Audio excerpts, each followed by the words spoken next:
100 years ago, the average person might have had 10 or 12 publicly available data points. Their birth certificate, their mailing address, maybe a marriage or business license, a high school or college diploma. Today, that number is easily in the thousands or tens or hundreds of thousands. If you own a smartwatch, everything from your sleep cycle to your heart rate to your exact location can be tracked. Some companies don't just know that you're visiting their convenience store, but they know what aisle you are in. If you have social media, some algorithm somewhere is analyzing your friends, your taste in music, your political leanings, or even the types of jokes that you laugh at. And now, with the advent of machine learning, we have the power to draw completely novel and unpredictable insights about personal behavior from this mass of individual facts. A neural network might decide that you'd like to buy a new mattress, and probably be right, even if no living person can explain exactly how it came to that decision. Think about the implications of that for a second. This marriage of mass data collection and the analytical power has given rise to tools capable of drawing statistically significant predictive insights about our psychology and behavior. Insights that even the people building those tools can't fully explain. The possibilities range from thrilling to terrifying, and it will be up to the people here today to decide where we draw that line. Think about some of the ways we have seen that power in just the last few years. Some are easy to understand. If you spend a lot of time Googling vacations to Hawaii and you start seeing ads for hotel deals, that makes sense. Some examples are a bit more complex. In 2020, I was working at Google in New York City, and the pandemic hit us hard. New York State responded by making more social benefits available, but for some reason, New Yorkers were not signing up for them. So Google partnered with New York State to try to get those benefits to more New Yorkers, and I volunteered as a data analyst. Our first step was to figure out where in the process of signing up for these benefits did we lose people? What was stopping them from signing up? So people knew about these benefits, so it wasn't an advertising problem. So the next step was to look at data to see what people were doing on the state's website. Using Google Analytics, I saw people visit New York State's service homepage, where you saw a full list of services from food stamps to heating assistance. I saw people clicking on the unemployment page. Then from the unemployment page, they went back to the main services page, then back to the unemployment page, back to the services page, until eventually they left the site without signing up for benefits. I called this site circling. Additionally, I saw people visiting the site multiple times a day. Now, a blog would love that, but a government agency wants people to get what they need in as little time as possible. The data was screaming at us that people were not getting the information that they needed to sign up for the benefits they qualified for. So we did a total site redesign, making it easier for people to learn if they qualify for the services and to sign up for them. And our changes were successful. More people accessed the support that they needed and deserved. And it's one of the projects I'm most proud of. And if you'll go to the next slide, please. Modern data enables us to accurately address future issues. For example, we can look at climate change patterns, where universities are opening up, and birth rates to figure out where homeless shelters should be built over the next 15 years. We can look at Google searches for back pain to predict where the next opioid epidemic may be, and build resources there ahead of time. For me, this is one of the most exciting areas of modern data to mitigate future problems in healthcare and supply management. Data can help bridge economic and healthcare gaps that are far too wide. But not all cases are so clear-cut. I work with a company that knew that my friend was pregnant before she did.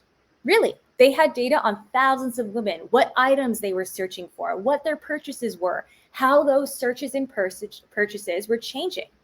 And through that aggregated data, they accurately predicted that my friend was pregnant a few weeks before she knew. Should that be allowed? Should they be allowed to sell that data?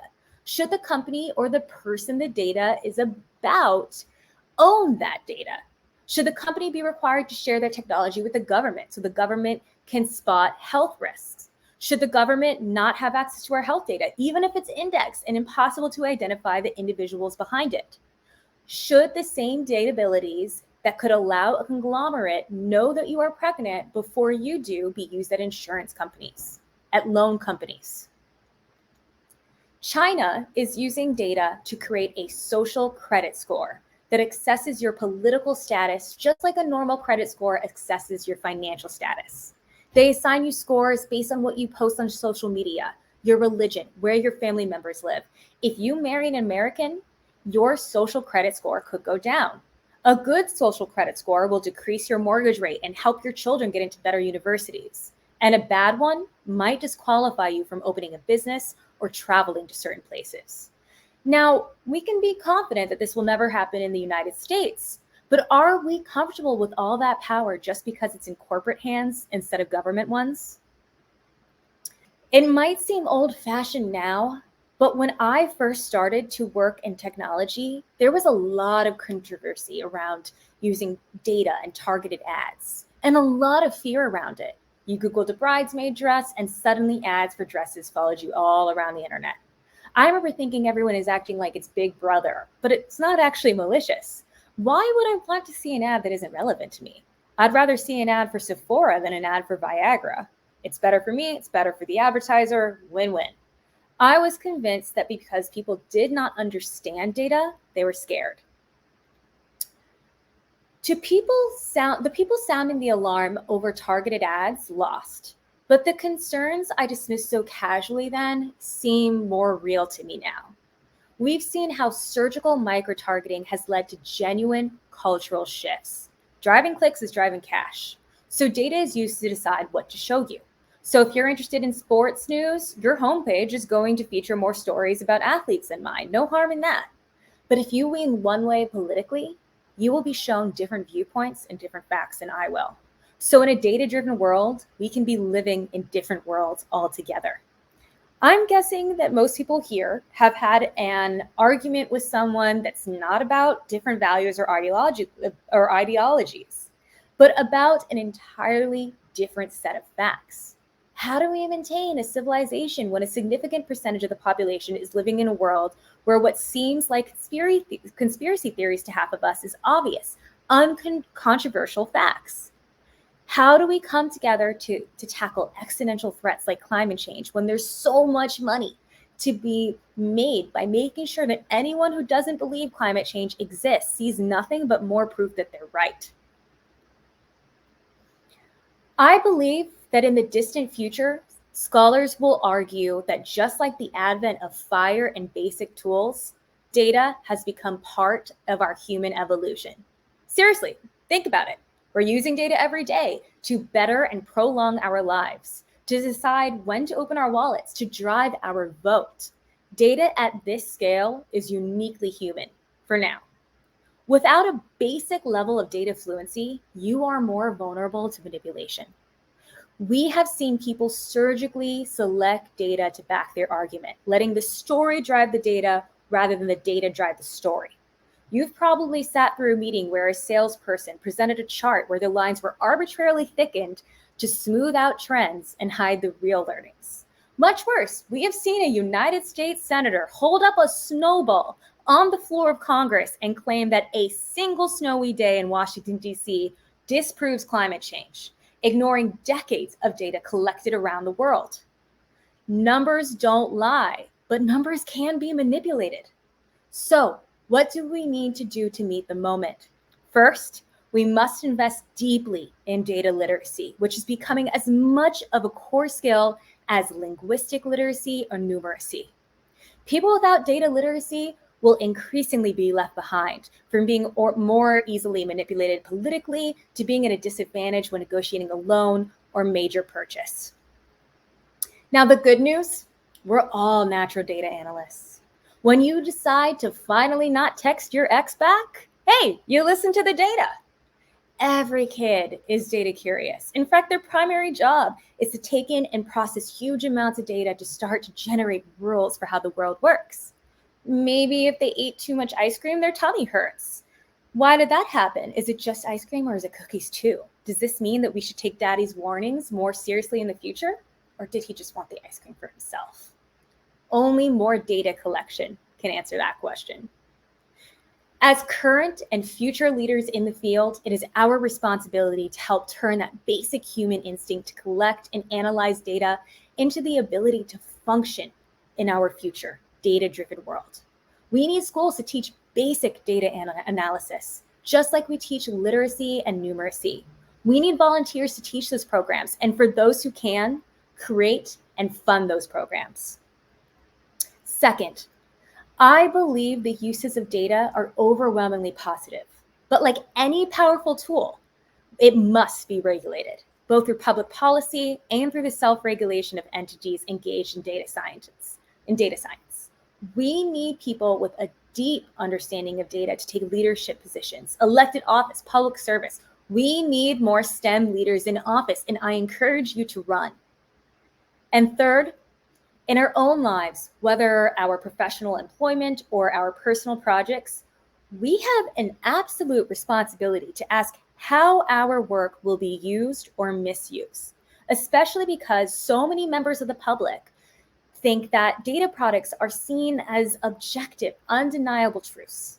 We should remember the example of Michael Williams, a 42-year-old man who was arrested and spent a year in jail after an algorithm analyzed audio clips and identified his location as the likely origin of a gunshot. He was released only when police found the actual shooter. Did the engineers who must have wrote that basic audio triangulation algorithm expect that their work might cost an innocent man a year of his freedom? I'm sure they didn't. But I'm also sure that they're thinking more about how their work will be deployed now. We will be judged by how we handle this new and growing field. We will look back and regret our actions, or can we do this in a responsible way? Will we ensure that we have checks and balances in the business of data to make sure that the benefits that the people the data is about, do they get benefits too? Or just the companies who harness it? Will we ensure our kids and their classmates and kids across the world have access to data literacy? Do we remove the barriers to data and make access equitable? I didn't know what I wanted to do when I graduated college. My mother told me to work in data. She said, data is the next oil, and it will open opportunities for me to work across different industries. Mama was right. And since then, I work with charities. I partnered with universities to predict what jobs will be needed in the future and tailor their programs to that. I use data to drive million-dollar decisions for Fortune 50 companies. I've personally used data to create more convincing arguments on live TV with over 1 million viewers. I employed data science to have a small part in electing the first female vice president of the United States. So when my mama told me that data is the next oil, she was only scratching the surface. To me, data is the next literacy and one of the most powerful tools history will ever see. Data is going to continue to expand its reach in our daily lives. And we as data leaders have the ability and responsibility to decide where and just how far it will reach. I am so excited to see how you change the world through data. We don't know the limits yet. Thank you.